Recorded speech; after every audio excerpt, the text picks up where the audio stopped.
dago, zuk esan, katenariaren parean. Bai, istripua izan da, bai, eta...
Harri zaharrezko hormak,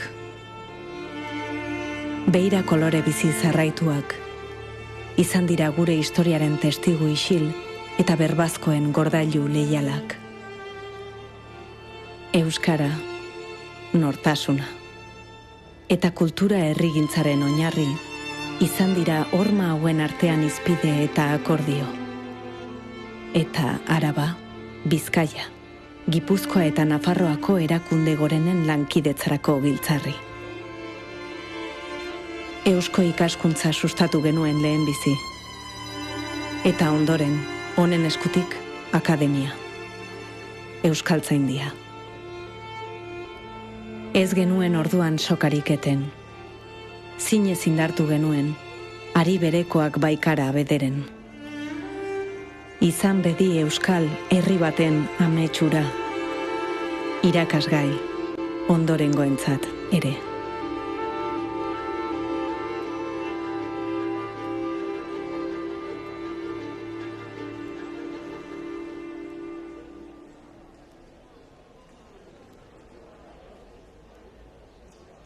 Jaun Andreok, zuok guztiokin, Markel Olano Arrese, Gipuzkoako diputatu nagusia.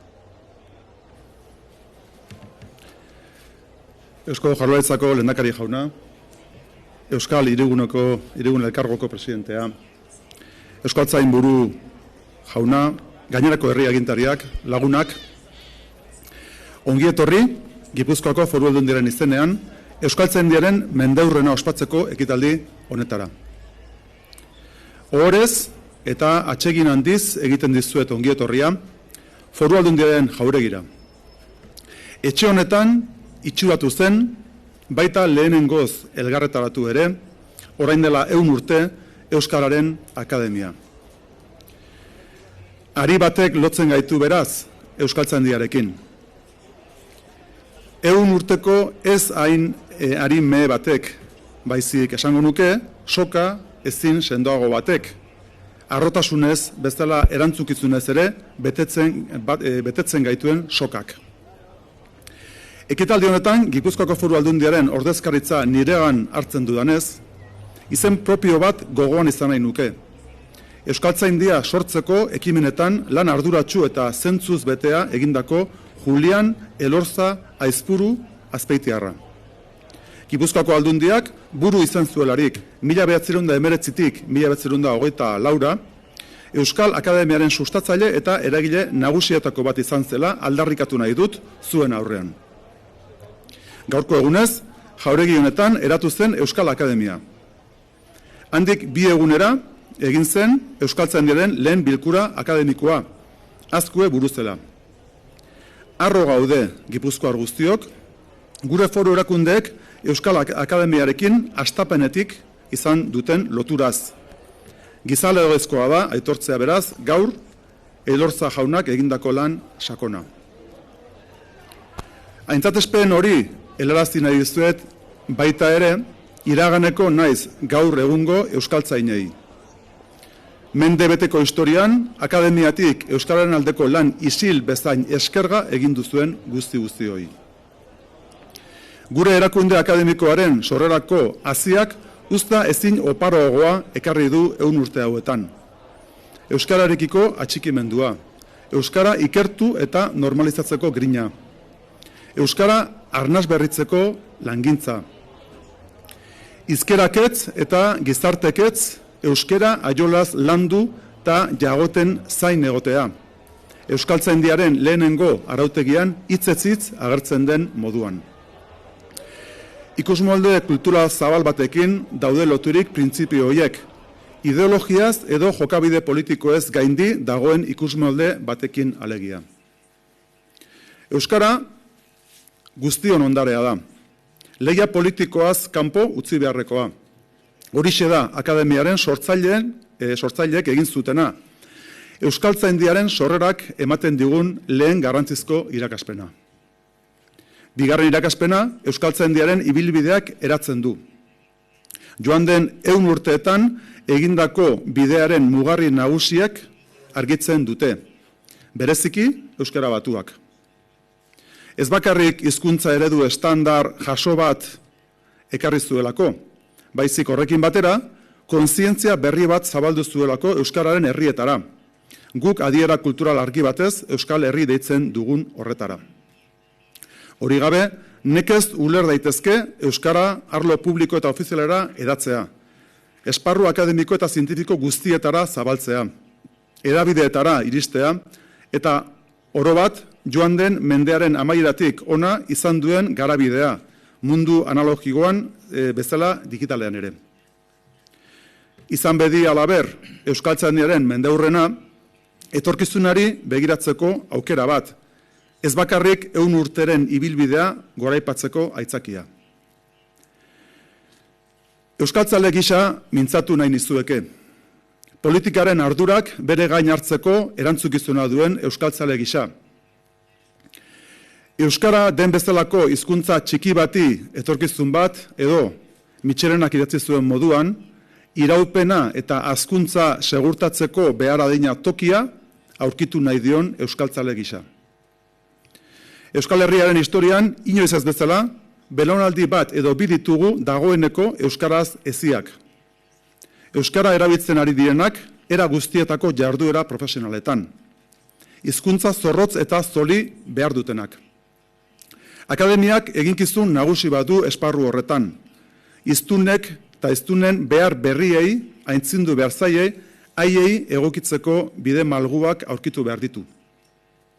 Gainera, nire ustez, herrigintzan eta euskalgintzan gabiltzan elkarte naiz erakunde orok bezala, gizartearen partaidetzaz egin behar du bere bidea euskaltzaindiak. Euskararen bizi berritze prozesua bidegurutzean dago. Bultzada berri bat emateko unea da, gizartearen eta herri erakundeon kemena arrasto beretik bideratzeko garaia da. Guztion lankidetzaren beharra daukagu euskara bizi berritzeko eginkizunetan, orain dela mende bat egin zen moduan. Euskaltzaindiak zeregin garrantzizko bat bete dezake, euskara eta bereziki euskararen korpusa bera bizi berritzeko adostasun soziala zabaldu, indartu eta sendotzeko. Berritzaile izateko, arriskuak hartzeko eskatu nahi nioke akademiari, ausarki jokatzeko, gizartearen ondo-ondoan egonez. Egungo mundua, euskal gizartea bera, eraldatzen ari dira abiarudua guztiz azkar batean. Bilakaera sakon horrek, etenik gabeko berrikuntza eskatzen digu guztioi, baita hizkuntzari lotutako politiketan eta egitasmoetan burubelarri gabiltzan hori ere. Ahalegin horrek, guztiak epe luzerako begira eskatzen du. Euskararen lurraldean eta lurraldeak elkartuko dituen begira da, hizkuntzaren gaurko eta etorkizuneko garabidean. Kanpotik ezarri nahi diguten etena gaindituz, lotzen gaituen sokari atxikiz. Gipuzkoako diputatu nagusi gisa, orain dela mende bateko engainamendua berretsi nahi nuke. Apal, baina erabakitasun osoz. Engainamendua euskaltzaindiarekin, euskararen biziberritzearekin eta euskararen lurraldeetako erakundeekin. Amaitzera noa. Euskaltzaindiaren goiburua ekarri nahi nuke ekitaldi honetara. Euskara biziberritzeko eta biziberritzearen aldeko ikuspegia gidatzeko ezin hobea baita nire ustez.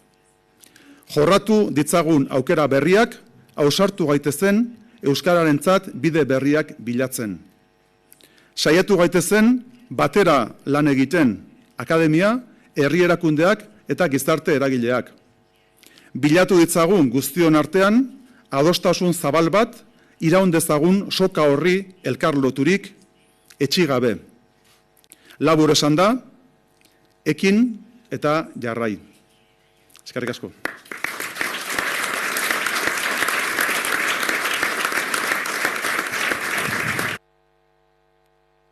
Araba, Bizkaia, Gipuzkoa eta Nafarroako foru aldundiak izan ziren euskaltzaindiaren sorrera sustatu eta babestu zutenak. Garaian garaiko Euskal Herriaren erakunde gorenak. Euren izenean zuokin, Ramiro González Vicente Arabako diputatu nagusia. Lehendakari jauna, agintariok, egunen guztioi. 100 urte Gipuzkoako Aldundiaren jauregian bildu eta Euskaltzaindiaren lehen bilkura egin zenetik. Mendiarrona dagoeneko Euskara deituriko landarrean lanabes egokiak eskainita lurzatia hortu bilakatu eta etekin guztia atarretxako hildo aproposenak eskaintzen aritu izan saretelarik. Bolada ez da errazak. Urte oparoak. Garai latxak. Euskarak 100 urtez. Asko ikusi eta ikasitako hizkuntza izan da, zalantzarik gabe. Hala ere, Euskaltzaindia hortxe izan da. Bihotz ematen. Euskarak etorkizunari beldurrik izan ez diezaion. Oparatu zenareko bidea jorratzen. Euskara babestu eta sustatzea helburu izan da. Pausu txikienei ere etekina ateratzen jakindu akademiak. Euskara zaindu eta Euskara hartatzearen apustu eztabaida ezina da Euskaltzaindiarena. Euskara hizkuntza bateragarria, moldagarria eta bizia da. Euskarak oztopoak gainditzeko, lanean elkarrekin jardutea bezalarik ez dagoela ikasi du. Horregatik, Euskarak, orain arte egindako lanari erreparatuta, Euskaltzaindiaren lan eskerga aitortzen jakin du. Euskarak, Euskaltzaindiari asko eskertu behar badio ere. Euskaltzaindiak are gehiago zor dio gure hizkuntzari. 100 urte luzetako ibilbidean arnasa eman baitio. Elkarlana, elkar ulertzea, elkarrenganako errespetua eta hasten jarraitzeko asmo duda ezina dira guzti horren oinarri. Eta hemendik aurrerako bidean ere hala izaten jarraituko du. Euskaltzain, euskal urgazle, euskaltzale. Akademiaren mendeurrena hausnarketarako momentua besterik izan ez dadila. Eta elkarri eskua emanda beste 100 urte betetzeko pres izan gaitezela. Euskara, gure ondasunik handiena izaten jarrai desan. Berau ulertu, balioetsi, berreskuratu eta gordetzen segi desagunerako. Ekin diezaiogun, zorionak.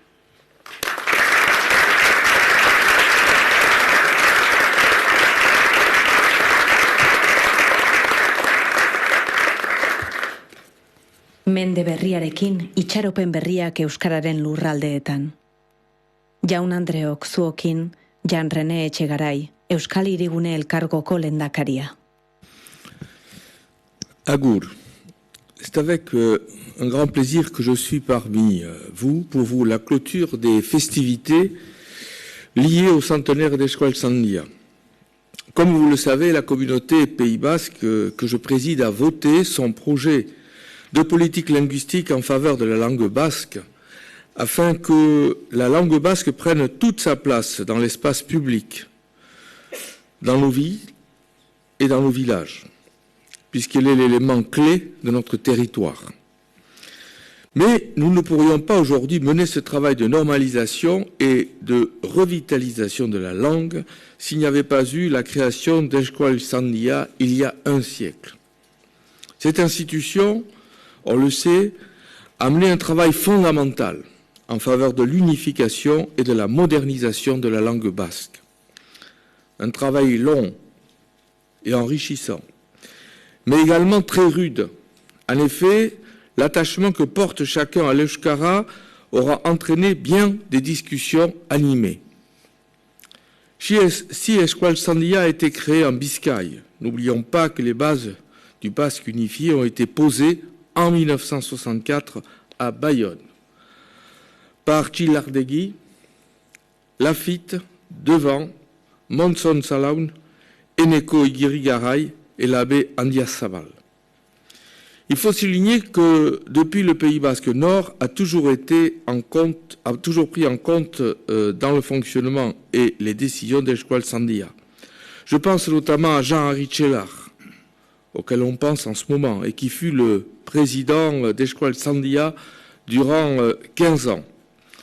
Cela nous rappelle que l'Euskara puise en effet sa richesse sur les deux versants des Pyrénées. En juillet 2018, la communauté Pays Basque a reconnu Euskaltzaindia comme institution consultative officielle en charge d'établir les normes linguistiques de la langue basque et a affirmé son engagement de s'appuyer sur les conseils de l'Académie. Depuis, la communauté Pays Basque, l'Office public de la langue basque et Euskaltzaindia travaillent ensemble pour préserver la qualité de l'Euskara. Je profite également de l'occasion pour évoquer la collaboration réalisée dans le cadre de l'adressage.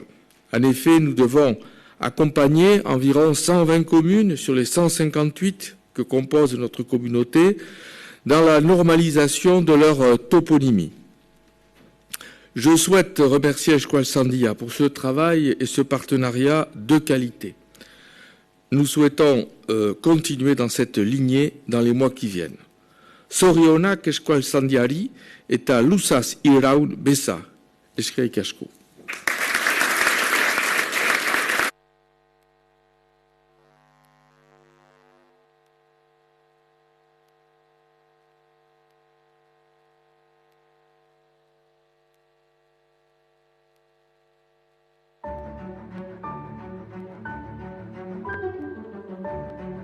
Euskaltzaindiaren sorreratik 100 urte.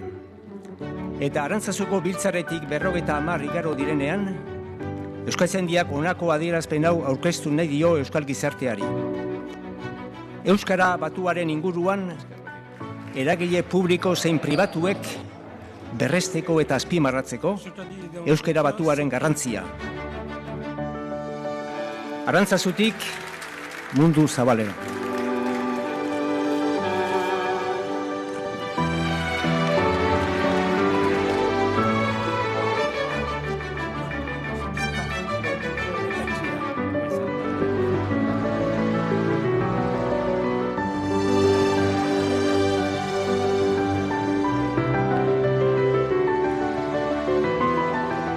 Guztion artean, ez bakarrik Euskaltzaindia. Egin dugun euskara batu hau baliagarri, onuragarri eta probetxagarri izan zaiola gure gizarteari.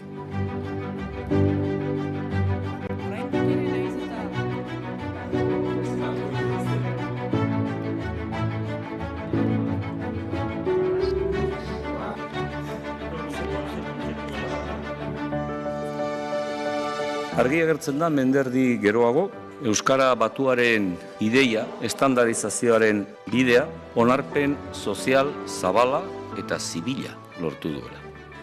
Honetzia izan da, beraz, eta onespen horretatik abiatuta, gure helburua dela, Patxi Zabaletak esan zuen bezalaxe, behar bada, hemendik urte batzuetara, euskara batuaz hitz egitea baino, euskaraz hitz egitea.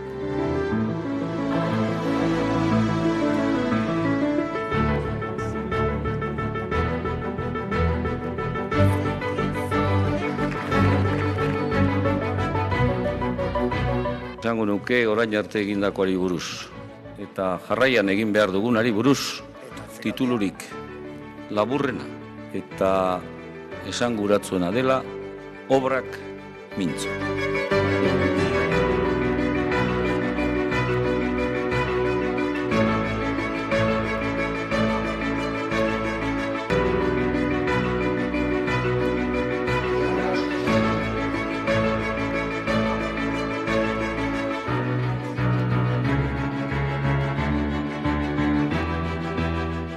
Eta obrak mintzo hori gauzatzeko, hain zuzen ere, orain dela 100 urte asmatu zen lelo berbera gogorarazte. Ekin eta jarrai.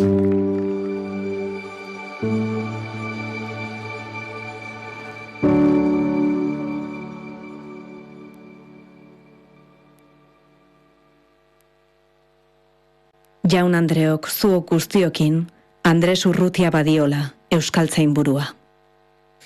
Egunon guztioi, lehendakari jauna, Euskal Hirigune Elkargoko lehendakaria, Gipuzkoako aldun nagusia, Arabako aldun nagusia, Bizkaiko eta Nafarroko ordezkariak, gainerako agintariak, amigos de la Real Academia Española,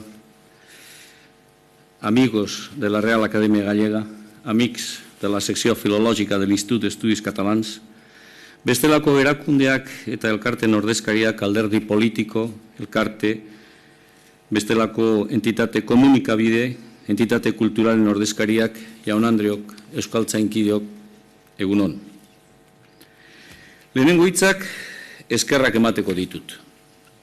Eskerrak euskal gizarteari, elkarte eta erakundean danari, herri erakundei. Eskerrak urte hauetan guztietan bidelagun izan zaituztegulako. Mendeurren honetan urrean lanean jardun dugulako elkarrekin. Gipuzkoako plazatik gatoz orain Euskaltzaindiaren mendeurrenak izango duen azken ekitaldi instituzionala ospatzea. Sokadantzaren bitartez, denak soka berekoa garela irudikatu dugu. Euskarak, bakotxearen jatorri eta pentsamoldea gora bera, euskara bera bilbatzen gaituelako. Euskara guztiontzat eta guztiona dela ditzera eman nahi dugulako. 100 urte egin ditu Euskararen Akademiak. 100 urte euskararen historia euskal gizartearekin eta jendearekin batera egiten. Horrexegatik, gogoan hartu behar ditu euskaltzaindiak lehendaurrez eta hasteko, euskaltzaindia bera 100 urtetan osatu duten guztiak. Euskaltzain oso, ohorezko, emeritu, urgazle, batzordekide, langile eta akademiaren lanetan parte hartu eta lagundu duten guztiak. Horiek gabe ezinezkoa izango baitzen akademiaren jarduna. Biografia desberdinekoak izanik ere, guztion artean egin zuten, guztion artean egiten dugu eta seguru nago, guztion artean baino etorkizunean datozenen artean ere egingo duzue, iraganeko, oraingo eta geroko euskaltzaindia. Euskaltzaindia bera gu guztiok, euskal hiztun elkartea osatzen dugun guztiok osatzen baitugu, norbaitek osatzekotan. 1918-1919 urte bitarte horretan, Oñatiko Kongresutik etorri eta Eusko Ikaskuntzaren laguntzarekin sorturiko akademiak, egun, euskararentzako erakunde aholku emaile ofiziala denak, historian zehar zinezko komunitate zientifiko eta akademikoa lortu eta ondu du, eta bere egitekoa gizartearen zerbitzuan jarri du. 100 urte geroago, euskaltzaindia zuen aurrera dator. Gizartearen aurrera dator. Bestea beste, hasierako ura, ekin eta jarrai, beste batekin elkartuz. 100 urte edo 100 urtez euskara ehuntzen. Hori egin duelako euskaltzaindiak azken 100 urte hauetan. Euskara ehundu, euskara bilbatu, euskara egituratu. Euskara instituzionalizatu egin dugu eta gizarteari zerbitzua eman diogu. 100 urte bete ditugu jarraitutasunez eta Euskal Herri osoan presente egoten, eguneroko lanean etenik gabe. Tenore bateko eta besteko gobernuak eta erregimen politikoak ezagutu ditugu. Euskararen aldekotasunak eta kontrakoak eta aurrera egin dugu beti. Euskal hiztunen elkartea aldezten, bultzatzen, aurrera eramaten. Hori baita gure zeregina, auspoa, bihotza eta kemenaren arrazoia. Hasierako ura bi arlotan mamitu zuten orduko euskaltzainek, Iker eta Ja Gonzaletan. Euskara ikertzen du eta ikertuko du euskaltzaindiak, euskara jagotearekin batera. 100 urtetan, hainbat aldi igaro ditu euskarak, batera eta bestera, garai zailak, gaitzak, gozoagoak. Baina guztietan egon da zutik euskaltzaindia. Euskara jomuga bakarra duela eta gure hizkuntzari emana. La institución que hace 100 años impulsaron las diputaciones forales de Álava, Vizcaya, Guipúzcoa y Navarra para el cultivo y la promoción del euskera es hoy una realidad ya centenaria. Agradecer la presencia de aquellas instituciones que fundaron la Academia es de justicia, como lo es también el agradecer la presencia del Gobierno vasco, del Gobierno de Navarra, del Gobierno español y de la Comunidad del País Vasco, Euskal Hirigune Elkartea, simbolizando de esta manera el reconocimiento institucional a Euskaltzaindia, Real Academia de la Lengua Vasca, por parte de los poderes públicos de todos los territorios del euskera.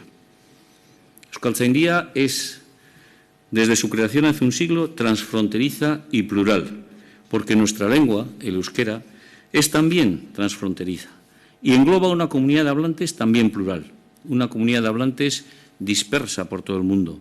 Por ello quiero aprovechar este momento para lanzar un mensaje de cercanía, afecto y reconocimiento a la diáspora vasca con la que esta semana hemos tenido ocasión de compartir un homenaje.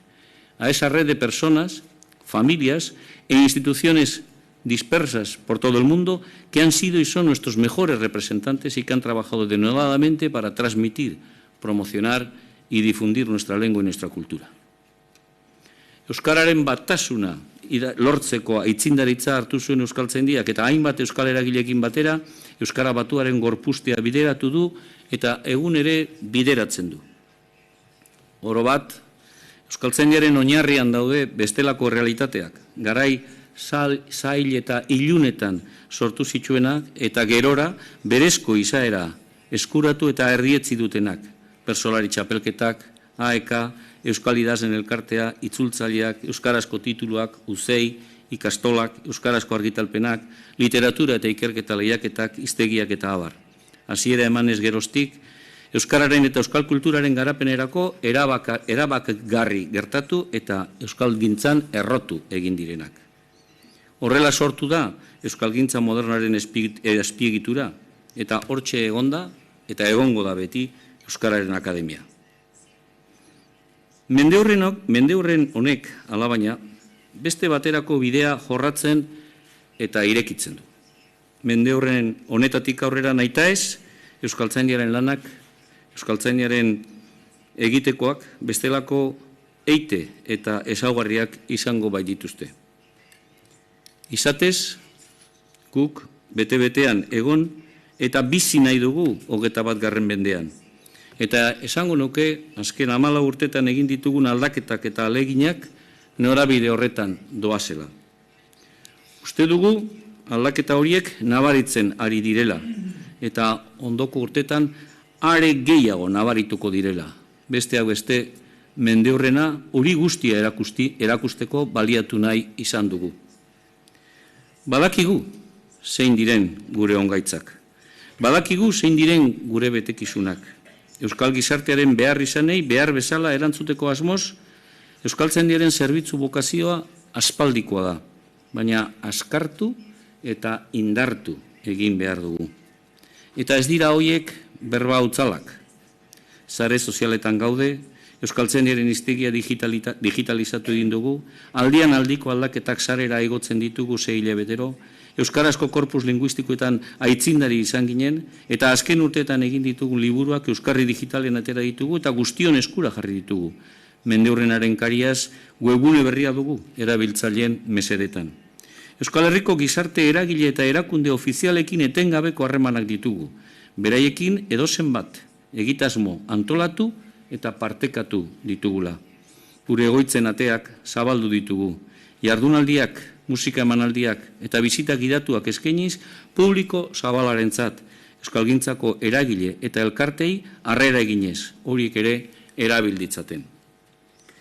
Iakitun gara, aldaketa bide horrek geldiunerik gabekoa dela eta behar duela izan, eta horretarako prestatzen ari gara etorkizunari so.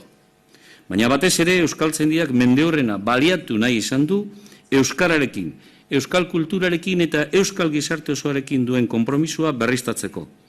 Eta bide batez, dei zabala egiten dio euskal gizarte osoari, hain justu, aldi berriari, 21. mendeko korapilatsu, baina itxaropentsu honi, ilusio berrituarekin ekiteko deia. Deno baikara ezinbestekoak, euskara indartu eta normalizatuko badugu. Este centenario nos sirve, por tanto, para renovar nuestro compromiso con la sociedad y nuestra ilusión por seguir trabajando por y para el euskera, con quienes desde el ámbito público y privado laboran en el día a día para garantizar el futuro de nuestra lengua. Gracias a todas y a todos. Y una invitación. Invitación a continuar junto nuestro trabajo por la lengua vasca, como elemento significativo del acervo cultural que nos une, símbolo de nuestro ser e instrumento de cohesión social. Ona bada, iazko urrian Euskara Batuaren lehen 50 urteak gogorarazteko sustatu genuen Arantzazuko biltzarraren adierazpenaren hitzak. Euskaltzaindiak engaiamendua adierazten dio gizarteari. Ez goiti beherako esarpenaren aldetik, ez bada pedagogiaren eta konpromisoaren aldetik, ideologia politikoetatik at. Koordinazio lanaren bidez gauzatuko du Euskara Batuaren sustapena eta bultzada. Koordinazio horretan ari dira Euskaltzaindia, Euskalgintza, gizarte eragileak, herri aginteak eta gainerako erakundeak. Eta eginkizun horretan aintzat hartu behar dira Euskara Batuaren inguruko orain arteko erabakiak, Euskara estandar baten nondik norakoak. Izatez, aurrerantzean ere eman beharko dira pausoak Euskara Batuaren alorrean, Euskalgintzarekin batera. Hizkuntza zerbait bizia baita, etengabe aldatzen ari dena, gizarteak izan ditzaken premiei egokitzeko asmotan. Hitz batez esateko, Euskaltzaindiak zerbitzua eman behar dio gizarteari, eta euskaldunengandik jasotzen duena euskaldunei itzuli, beraien onura eta erabilerarako. Debemos prestar ayuda al uso social del euskera. Y es evidente que debemos facilitar el camino hacia ello, porque hoy en día está cada vez más extendida la presencia del euskera en todos los territorios de Euskal Herria. En ello también debemos aunar los cometidos tradicionales de Euskaltzaindia, es decir, la investigación y el fomento del euskera mediante las secciones de investigación Iker y tutelar Yagon, tal como lo establecieron los fundadores de la Academia y como lo ha hecho la Academia a lo largo de toda su historia. On trouve dans les travaux de Euskaltzaindia des exemples très nombreux sur cette double implication. Et aujourd'hui, nous devons mener ces travaux en collaboration avec les acteurs publics et privés de la politique linguistique pour construire une politique linguistique solide autour de la langue basque. Euskaltzaindiak euskararen alorreko eta oro har euskal kulturaren eta bestelako alorreko gizarte eragileekin batera jardun nahi du eta jardun behar du. Ahalik eta modurik zabalenean. Horretan jarriko ditu indarrak hurrengo urteetan. Hartara, zuen aurrean gaude gaur, mendeurrena ixtera goazenean, eta horretarako gaude 1 urte geroago Gipuzkoako Foru Aldundiaren jauregian. Duela 1 urte, Euskaltzaindiaren lehen osoko bilkura egin zen leku eta aldi beretsuan. Zuen aurrera gatoz gure lanarekin, gure eginak, egiteak eta eginkizunak gizartearen eskura jartzera. Joan den urteko irailean izan genuen mendeurren hasierako lehen ekitaldia Baionako herriko etxean. Han, banatu zitzaigun partaidei halako kuadernoa, halako kaiera, oharrak eta abar jasotzeko. Orduantxe agindu nion nire buruari, eta gaur berresten dut agindu hura, mendeurrenaren urte osoko kontua bertan idatziko nituela eta azken honetan zuei eskainiko. Horrela egin dut. Eta gaur idatzi dut azken oharra. Hain zuzen ere, gaur, zuen aurrean azaltzen ari naizen testu hau. Kuadernoan idatzia dut, Euskaltzaindiak lantzen dituen gaiak banan-banan aztertu dituela, eta 21. mende hasieran jarri dituela bere zereginak. Horiek garabidean jartzeko, Euskaltzaindiak badaki eskaintzen duen zerbitzua azkartzearekin batera, herritarrekin, elkarte eta erakundekin, euskalgintzarekin eta herri erakundekin batera jokatu behar duela. Helburuak eta etorkizunak hor ditugu. Besteak beste, digitalizazioa, nazioartekotzea, profesionalizazioa eta gizarteratzea. Horiek izango dira gure ardatzak, gure abiaburuak eta Gipuzkoako Foru Aldun nagusiak esaten zuen bezalaxe gure arriskuak. Baina hori aurre egingo diegu. Eta horietan, Euskaltzaindia zuen zerbitzura dagoenez gero, zuen laguntza eta kolaborazioa beharrezkoa ditugu. Vocación de servicio, digitalización, internacionalización, profesionalización, socialización, no son palabras huecas para nosotros. Son los ejes de nuestro trabajo durante los próximos años. Euskaltzaindiaren historia, eta maitzera noa, Bilboko Ribera kaleko 6. zenbakiko egoitza zaharrean, euskararentzako garai ilunetan ere, atean beti egon zen euskarazko rotulu hau. Deitu gabe sartu. Ez sartu deitu gabe, Deitu gabe sartu. Euskararentzako garai zailenetan, Euskaltzaindiak beti izan zituen bere ateak zabalik euskararentzako. euskal kulturarentzako, eta gure ardaz diren hiztunentzat, eta gaur ere, ateak zabal-zabalik ditu euskaltzaindiak. Duela 100 urte bezalaxe, jakitun da 21. mendeko euskakizunak era askotakoak direla, eta lanabes berriak behar direla aurrera joateko, euskara bultzatzen jarraitzeko. Horien bila, horien peskizangoaz. Ekin eta jarrai izan da hasieratik gure leloa, guztion leloa.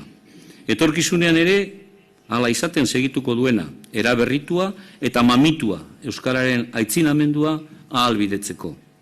Ona berriz gaurko ekitaldiaren leloa, denok soka berekoa gara. Ona azkenik ere gure historiaren laburpena, obrak mintzo 100 urtez euskara ehuntzen. Atxiki dezagun euskara. Arian, egunero idatzi dezagun gure etorkizuna elkarrekin. Lagunok, herritarrok, 100 urte igaro dira. Euskaltzaindian, bide lagun zaituztegula, mende berri bati hasiera eman diogu jada. Mila esker.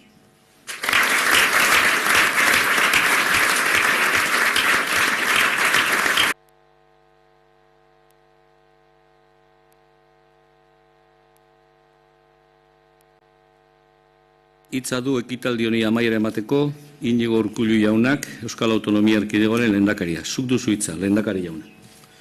Eskerrik asko, Gipuzkoako aldun nagusi jauna, euskaltzain buru jauna eta euskaltzain guztiok, herri agintari, herri ordezkari guztiok, jaun Andreok egunon.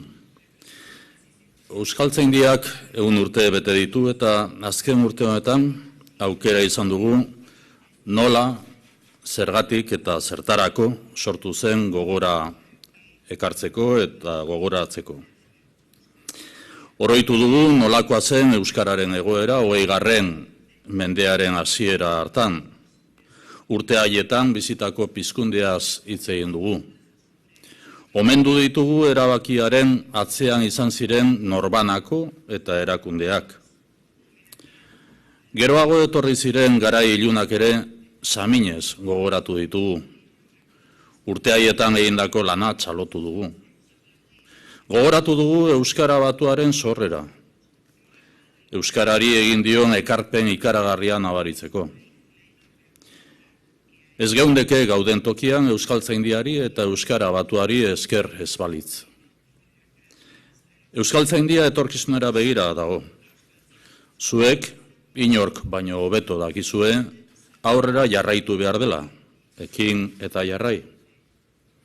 Aurrera egiteko ariketa bat egiten ari gara, galdera honi erantzunez.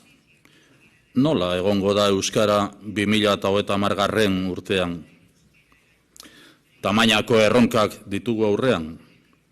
Arlo sozioekonomikoan eta oroar lan munduan Euskara zabaltzea, Euskara belaunaldi berriei transmititzea, aisialdian erabilera zabaltzea, ingurune digitalean egindako bidea sustatzea, Euskara ikusentzunezkoen eta ikusentzunezkoetan indartzea, edo euskarazko edukien kultur kontsumua areagotzea. 11 erronka eta beti Euskaltzaindiaren adorea, ekin eta jarrai. Zorionak zuen urteurrenean, mendeurrenean, eta eskerrik asko bihotzez zuen ekarpenagatik.